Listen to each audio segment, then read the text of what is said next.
Hi guys, നമുക്കിന്നൊരു ചക്കട ഉണ്ടാക്കിയാലോ. അതിനായിട്ട് നമ്മൾ പഴുത്ത ചക്ക ഇവിടെ എടുത്ത് വെച്ചിട്ടുണ്ട്. ഇനി നമുക്കതിൻ്റെ കുരുവെല്ലാം കളഞ്ഞ് ചെറിയ ചെറിയ പീസായിട്ട് അരിഞ്ഞെടുക്കാം. എന്നിട്ട് നമ്മൾ മിക്സിയിലിട്ട് നല്ലപോലെ ഒന്ന് അരച്ചെടുക്കുന്നുണ്ട്. എന്നിട്ട് ഇതിലേക്ക് നമുക്ക് ആവശ്യമായിട്ടുള്ള സാധനങ്ങളൊക്കെ ഇട്ട് കൊടുക്കാം. നമ്മൾ കുറച്ച് ശർക്കര എടുക്കുന്നുള്ളൂ, കാരണം ചക്കയ്ക്ക് ഓൾറെഡി തന്നെ മധുരമുണ്ട്. അതുകൊണ്ട് കുറച്ച് ശർക്കര എടുത്തു.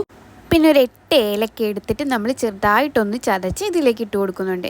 എന്നിട്ട് നമുക്കിത് നല്ലപോലെ ഒന്ന് മിക്സ് ചെയ്ത് കൊടുക്കാം. അതിനുശേഷം നമുക്കിതിലേക്ക് അരിപ്പൊടി ഇട്ട് കൊടുക്കാം.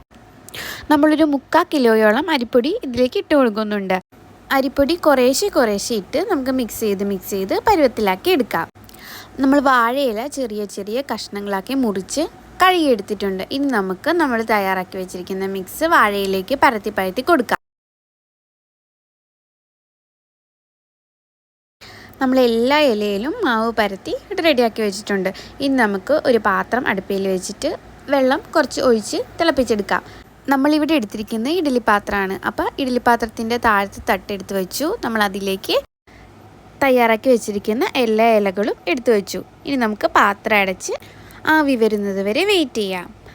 ആവി വന്നതിന് ശേഷം നമുക്കിത് മൂടി തുറന്ന് ഇതിൻ്റെ ചൂടാറുമ്പോഴേക്കും അടയെല്ലാം എടുത്ത് മാറ്റിയിട്ട് നമുക്ക് അട കഴിക്കാം.